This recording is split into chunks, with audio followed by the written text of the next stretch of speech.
Hello বন্ধুরা, নিচে যে ভিডিও দিছি পুরা ভালো করে দেখুন। আমরা পুরান রড ভাঙাচোরা কাছে বেঁচে হালাই। এই বাইরেরা দেখুন এই পুরান রড দিয়ে কীভাবে একটা রডের মাধ্যমে কীভাবে ওটা একটা হুল রেন্সির হ্যান্ডেল বানায় নয়, এল হ্যান্ডেল।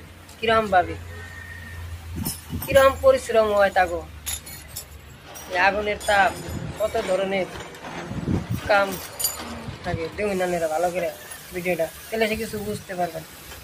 তাহলে দেখতে থাকি বন্ধুরা সবাই।